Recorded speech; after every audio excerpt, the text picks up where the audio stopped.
কোথাও গিয়ে কমিশন আদেও কি চাইছে এই নিয়োগটা স্বচ্ছতার সাথে সঠিকভাবে সম্পন্ন হোক? কমিশনে যদি সদিচ্ছা থাকতো তাহলে এই যে একটা বিতর্ক জন্ম নিয়েছে, এই যে একটা বিভাজনের মানসিকতার থেকে যে বৈষম্য করে দেওয়া, 10 নম্বর পূর্ব অভিজ্ঞতা সেই not specified to be tented টিচারদের জন্য অ্যালট করে কার্যত যারা ফ্রেশার্স এবং ডিপ্রাইভ তাদেরকে কোথাও গিয়ে বিভাজিত করা হচ্ছে।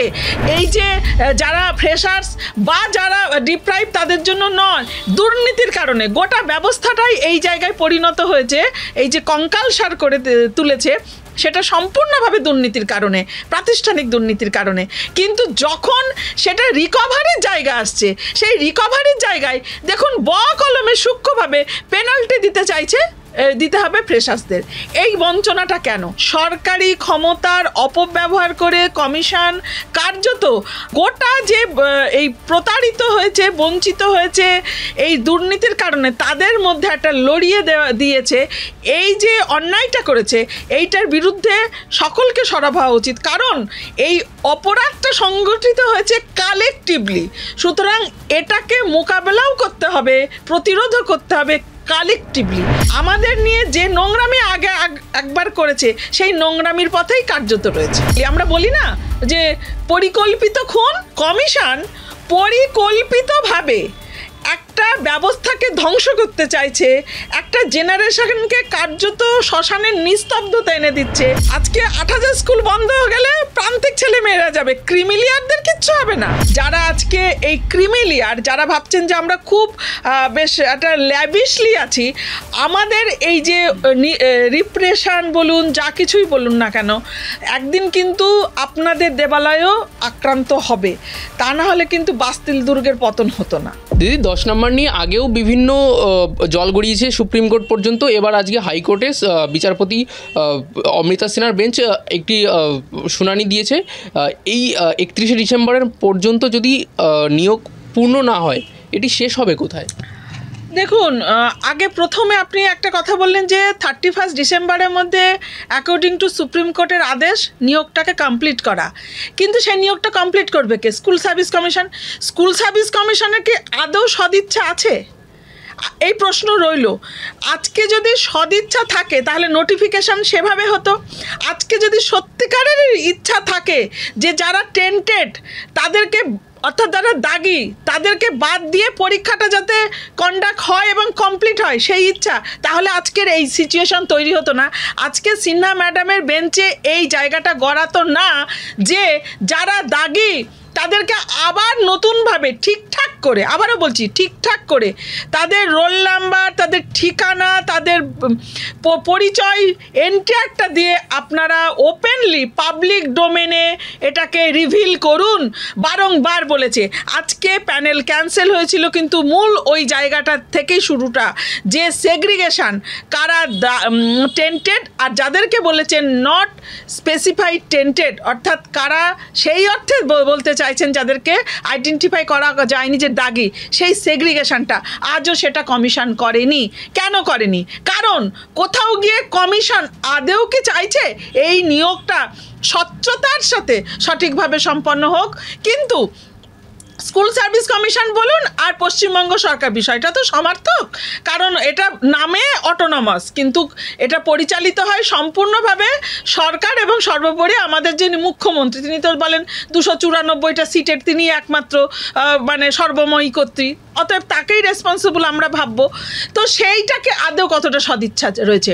সদিচ্ছা যদি থাকতো তাহলে আজ এই সিচুয়েশন তৈরি হতোই না।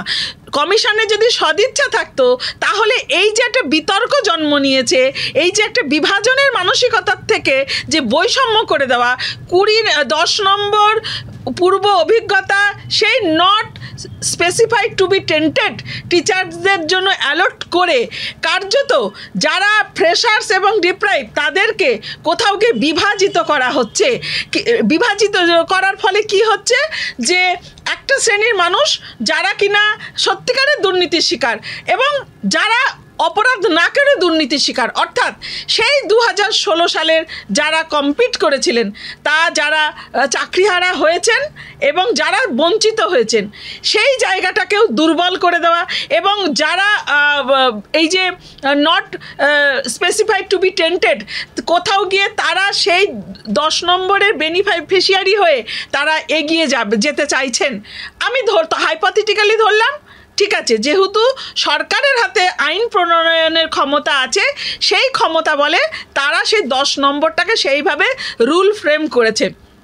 কিন্তু তার রেসিডুয়াল কি দেখছি ফলশ্রুতি যেটা আমরা ভেবেছিলাম, যে কারণে আমরা সরকারকে বলেছিলাম যে 2016টা আলাদাভাবে এক্সামটা কন্ডাক্ট করা হোক অ্যাকর্ডিং টু 2016 রুলস রেগুলেশন মেনে, এবং ফ্রেশার্সদের জন্য সুন্দর করে একটা রুল ফ্রেম করা হোক।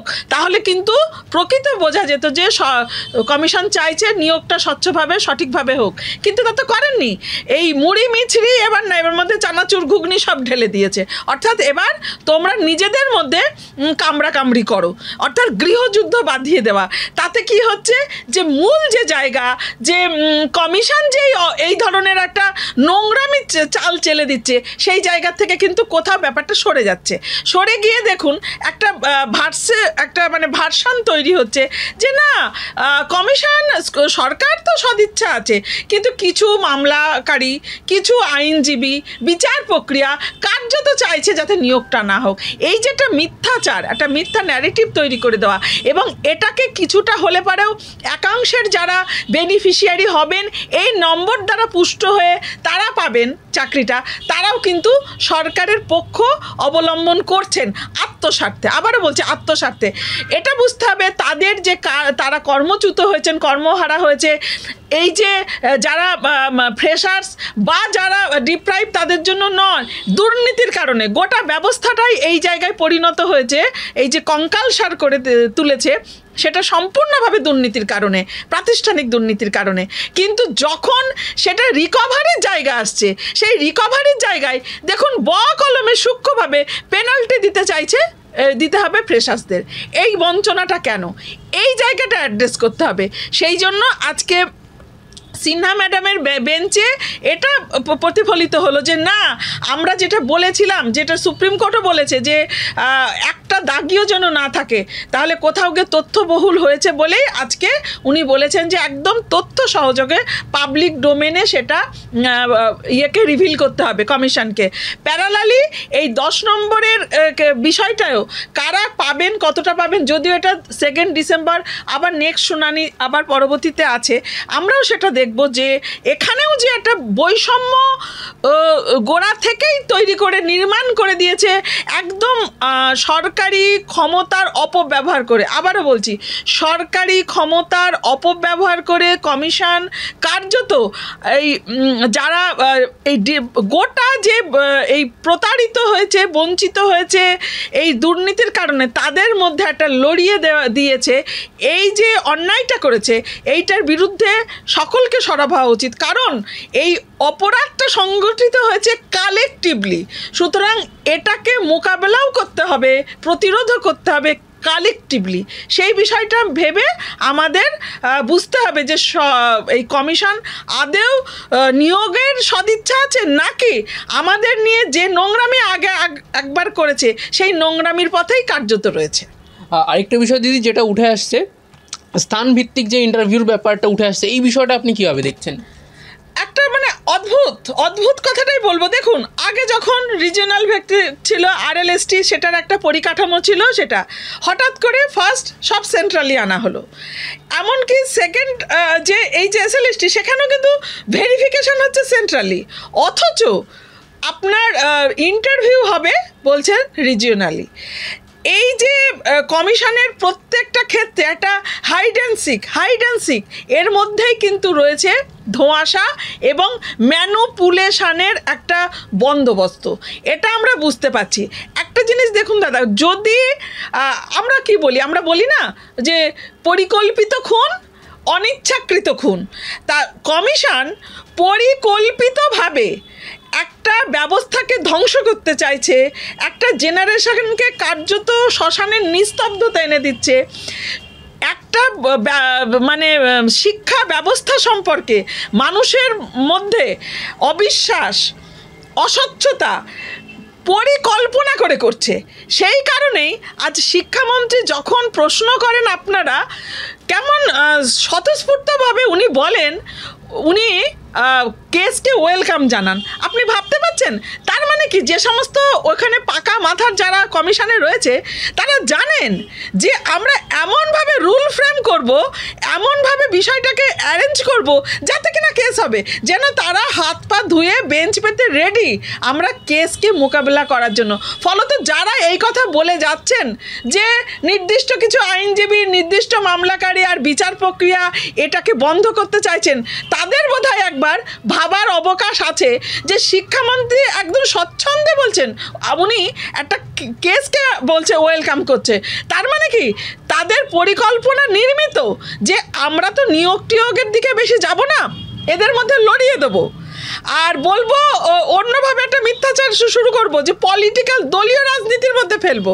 কিন্তু এটা বুঝতে হবে যারা চাকরি পাচ্ছেন না তারা কোনো নির্দিষ্ট রাজনৈতিক দলের না, তারা সমস্ত রাজনৈতিক সমর্থক।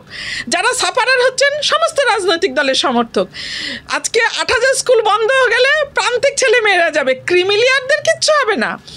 তাহলে এইখানে আমাদেরকেও কিন্তু যথেষ্ট সুস্থ, সজাগ এবং বোধ বুদ্ধি দিয়ে বুঝতে হবে কে কি বলে দিল সেই ভাষাটাকে মাথায় রেখে আমি সেটা যদি কনভে করি তাহলে তো এরকম চলবে।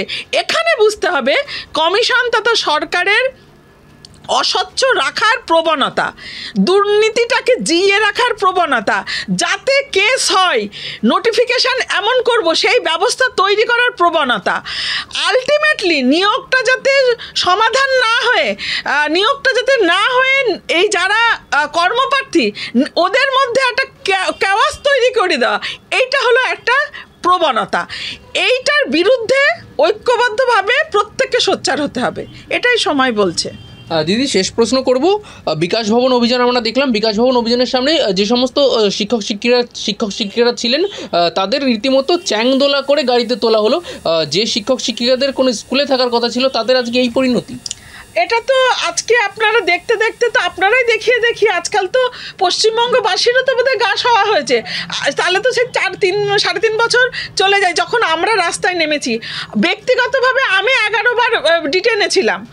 আমি নিজে এই মুহূর্তে আমার বিরুদ্ধে মিথ্যে মামলা রয়েছে, আমার উপরে যে ধরনের অত্যাচার হয়েছে, আবারও বলছি এটা ব্যক্তি আমি নই, এইরকম হাজার শয়ে আপনি ছেলে মেয়ে পাবেন যারা আক্রান্ত হয়েছে, যারা মার খেয়েছে, যারা কেস তাদেরকে মিথ্যে মামলায় ফাঁসানো হয়েছে, এমনকি তাদেরকে হেনস্থা করা হচ্ছে নানা রকম হিউমিলিয়েশনের মধ্য দিয়ে।